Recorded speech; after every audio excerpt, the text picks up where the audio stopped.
د ملګری پوښتنه کړې ده چې طاغوت څه ته ویل کېږي. طاغوت چې راجع کېږي دې شیانو ته راجع کېږي وروسته به تعریفاتو کې پته ولګي چې شیطان ته ویل کېږي. دویم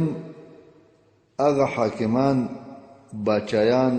گورنران، والیان، ملکان چې هغوی د الله جل جلاله حکمونه بدلی او خپل حکمونه د هغوی په ځای باندې ږدي، دا هم په طاغوت کې راځي. او دریم هغه څوک چې هغه فیصله په ما انزل الله په قرآن او سنت باندې نه کوي. د دې د مخکې فرق دا دی چې هغه مخکې د الله حکمونه بالکل بدل کړي، د الله قانون یو شی دی، د هغې په ځای دوی بله تړ او بل قانون ږدي، لکه د لاډ میکالي قانون یا نور قوانین اساسی د ملکونو لپاره جوړوي، یا د ملکانو دا قومي تړي جوړي کړي دي، دغه حاکمي او د الله قانون پکې محکومي، کتاب او سنت پکې محکومي. نو دغه شو.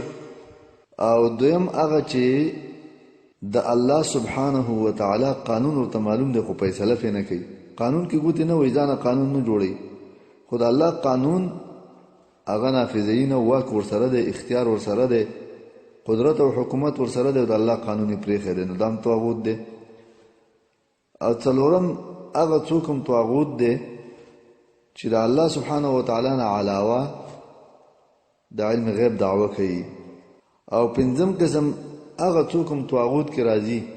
چې د الله سبحانه و تعالی نه علاوه د هغه بندګي کیږي او د په دغه بندګۍ سره راځي دی. هر قسم بندګي چې وي، که د دې ته سجده لګول وي، که دې ته رکوع کول وي، که دې د الله غوندې تعظیم کول وي، او یا د خبره د الله او د الله د رسول په حکم باندې مقدم کول وي،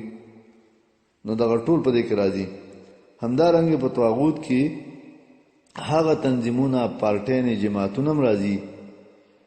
چې د هغوی اصول او طریقه کار غیر اسلامی دی او یو انسان کلک دغه تنظیم رانیولی دی. همدغه رنګ طاغوت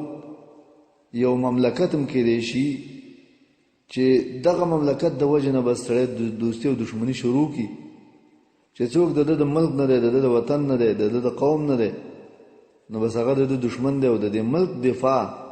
که هر څنګه وي، د هر چا نه وي، دا یو فرض ګڼمه. بعضې خلک داسې وي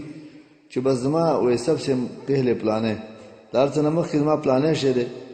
پلانې مملکت یا پلانې تنظیم دا ماته د هر څه نه مخکې دی. او بیا د دغه ملک دپاره بس ولا او برا، که دغه ملک څو ساتي هغه د دوست دی، او که دغه ملک هر څوک دشمن وي، د ملک په وجه د خلکو سره دشمني کوي، یا د ژبې په وجه یا د قوم په وجه، نو دا ټول په طاغوت کې راځي. نو طاغوت هر هغه شی شو چې د الله د بندګۍ نه ته بندولې او په بل څه کې مصروف کولې، دا فتنه هم ده او دا طاغوت هم دی.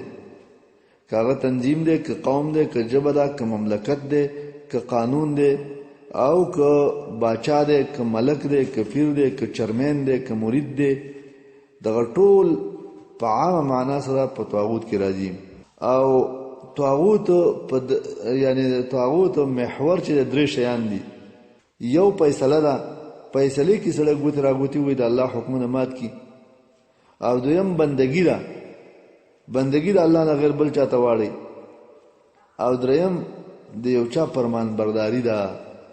بندګي نه کوي خو خبره ول ځمکې ته نه غورځوي او دوامدارۍ سره کوي. نو دا خبره صاحب د درر السنیه 15 جلد او 553 صفحه کې کړی ده. کل ما عبد من دون الله فهو طاغوت، چې دا تعریف امام مالک او لیث بن سعد، ابو عبیده، معمر بن المثنى او همدغه رنګ امام واحدی او کسائی او ټول اهل لغتو دا تعریف کړی. هر هغه شی چې د الله نه علاوه د هغوی بندګي کیږي دغه ته ویل کیږي طاغوت. او مجاهد ابن جبر رحمه الله د طاغوت تعریف کوي، وی چې الطاغوت الشیطان فی صورت انسان، دا وی شیطان چې د انسان په شکل راغلی دی، ظاهری د انسانانو سره اوسیږي، شکل و لباس و قیافه د انسان ده، خو په حقیقت کې دغه دی شیطان. د دې انسان کارونه دي ټول د شیطان د الله او د الله د حکمونو په مقابل کې یتحاکمون الیه و صاحب امرهم فیصله ورته وړي د دوی مشر او امیر دی نو هر امیر او مشر چې د غیر الله طرف ته روان دی او فیصله په غیر ما انزل الله کوي نو دغه طاغوت دی او همدغه رنګي محمد ابن عبد الوهاب رحمه الله هغه تعریف کړی چې دا قول صاحب د الدرر السنیه را نقل کړی دی اول جلد 1 نمبر صفحه کې وایي چې الطاغوت عام فی کل ما عبد من دون الله طاغوت عام دی په هر هغه څه کې چې د الله نه علاوه بندگی کیږي فكل ما عبد من دون الله ورضي بالعباده و هر هغه شی چې د الله نه علاوه بندگی کیږي چې دا په دې بندگی باندې خوشاله دی دا شرط پکې دی ځکه بندگی خود عیسی علی السلام هم شوی دا د ملائکه هم شوی دا د ډیرو انبیاو شوی دا د صالحین خلقو کیږي هغه په راضی نه دي نو هغه په دې معنا سره په طاغوت کې نه راضی ځکه هغه خود دې مخالفت کړي د دې دشمنی کړي دا نه خو خوله نو هیڅ کله هغه په دې کې نه راضی هر هغه څوک چې داغه بندگی کیږي شرط پکې دا چې دې په خوشاله دي د خپل بندګۍ ته خلق را بللی دي او دعوت کړي دي او دې په خوشحاليږي نو دغه طاغوت لکه د اکثر پیرانو مرشدانو چې کیږي وای برابر خبره ده کاغه معبود وي او که متبوع وي او که مطاع وي په غیر طاعت الله ورسوله د الله او د الله رسول طاعت نه علاوه بل لار باندې روان دي او دغه طاعت کیږي او سليمان ابن عبد الله رحمه الله په تيسير العزيز الحميد کې 4 نمبر صفحه کې د طاغوت تعریف کړی دی وای الطاغوت مشتق من الطغيان طاغوت د طغيان نه ماخوذ دی دا څه ته ویل کی او هو مجاوزه الحد د حد نه او د پولو نه اوریدل دي ته ویل کی طاغوت او همدغه رنګي عبد الله بن عبد الرحمن ابو بطين په خپل کتاب مجموعه التوحید 1500 نمبر صفحه کې لیکي و اسم الطاغوت يشمل كل معبود من دون الله د طاغوت نوم شامل له هر هغه چاته چې بندگی کړي شي د الله نه علاوه وكل راس في الضلاله او هر د گمراهۍ مشر چې د گمراهۍ په لار باندې خلک روان کړي دي داغه مشرکی يدعو الى الباطل باطل او بدعات او خرافات او رسمونو رواجونو بيديني الحاد علمانيت جمهوریت د شیانو ته دعوت ورکړي ويحسنه او خلقو ته دغه لارې خيسته کوي دا د غیر ما انزل الله لارې دا د بيديني لارې کاغه په هر نوع سره وي دا ورته خيسته کوي ويشمل ايضا او هم دغه رنګ دا شامل له کلمہ نسبه الناس بينهم هر هغه شی چې خلکو په خپل مابین کې ټاکلې ده او مقرر کړی دي به احکام الجاهلیه دا جاهلی فیصله دا د ملکانو فیصله قومي او د جرګو فیصله او همدغه رنګ دا د پښتنو او د قومونو تړي المضاده لحكم الله ورسوله چې دغه فیصله او تړي د الله او د الله د رسول د حکم په مقابل کې وي دغه تم شامل له ويشمل ايضا الكاهن والساحر وسدنه الاوثان او همدغه رنګ شامل له دغه طاغوت کاهنانو ته ساحرانو ته او همدغه رنګ د بوتانو منجورانو ته دغه ټول په طواغیتو کې راځي او همدغه رنګ عام تنظیمونه او همدغه رنګ قومونه جبه چې هغه ستاسو لپاره د دې مانع جوړ شي چې ته د الله لار پیری او داغه لارونی سي او امام عبد الرحمن ابن ناصر السعدي رحمه الله په خپل تفسیر تفسیر کریم الرحمن فی تفسیر کلام المنان اول جلد او 333 نمبر صفحه کې فرمایي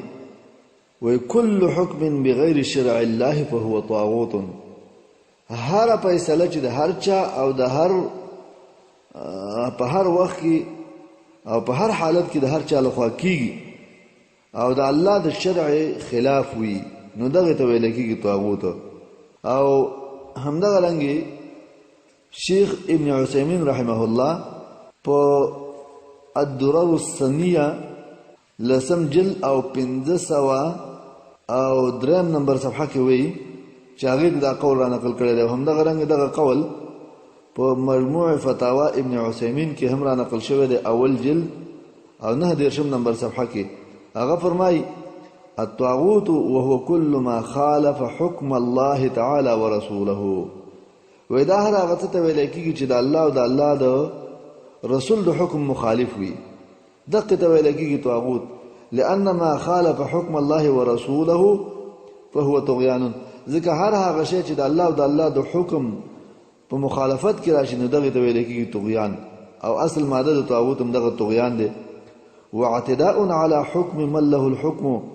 او دا په حقیقت کې تجاوز دی د هغه چا باندې چې څوک د فیصله حق لري، داغه نه فیصله والے بل چاته ورکینو، دا د ظلم او زیاته وکړو. و الیه یرجع الامر كله، او دغه الله ته دا ټول کارونه واپس کیږي. نو د فیصلو او د اختیارات مرجع هغه الله ده. او یو انسان را لګیږي بل قانون او بل تنظیم، بل رهبر، بل سړی، بل انسان، بل پیر، بل مرید دیته ورکی، نو د په حقیقت کې تجاوز وکړه. دغه معنا ده د طاغوت. او سليمان ابن سحمان فرمای چې بهترین تعریف پر ټولو تعریفونو کې هغه د ابن قیم رحمه الله تعریف ده. نو خلاصه دا شو، دا موضوع ډیره اوږده ده. په دې طاغوت باندې کفر فکر دی او دا به ډیر اقسام هم لري او دغه تعریف وو. نو هر هغه شی چې د الله د حکم په مقابل کې ودرېږي او د الله حکم شاته کوي او دغه په خلکو کې راځيږي، نو دغه ته ویل کېږي طاغوت. الله عزوجل دې موږ د طاغوت د بندګۍ نه وساتي او زمونږ او تاسو په ژوند کې د الله د دې سره نفرت پیدا کړي او صحیح او سلیس اتباع دی الله رب العالمین زمونږ او تاسو نصیب کړي.